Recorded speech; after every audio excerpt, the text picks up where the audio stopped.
April 18, 1953, the Nevada desert.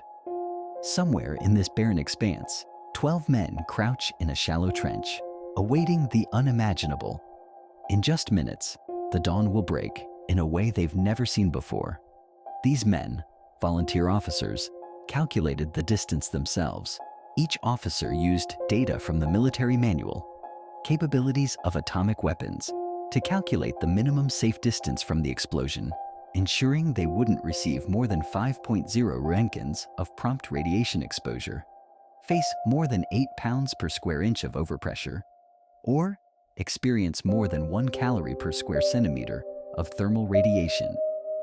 Trenches were dug at various distances from the blast, and the officers decided to occupy the trench at 1,830 meters from ground zero, a trench that was 6 feet deep and just under 4 feet wide, reinforced only with 2 rows of sandbags.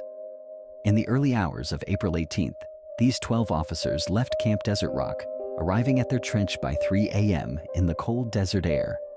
Dressed in utility uniforms, helmets, and protective masks, they crouched at the bottom of the trench, waiting for the inevitable detonation that would change their lives.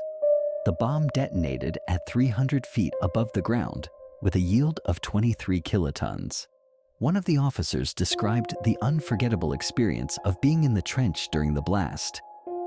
Was leaning against the forward wall of the trench, holding a dose rate meter in my hands. The light was so intense that it blinded me. Absolute whiteness, lasting several seconds. There was a vague crackling sound, probably from the intense ionization in the air. I felt no rise in temperature or thermal effects, but my hands, the only part of my body not covered, were exposed to the light. The earth shock hit hard, shifting the ground beneath us violently. Dust filled the trench, and then came the blast wave, an intense, high-pitched crack, followed by a rush of wind and debris. Despite the force, none of us were tossed around. The dust settled, and I climbed out of the trench, hoping to see the atomic cloud, but it was obscured by the thick dust.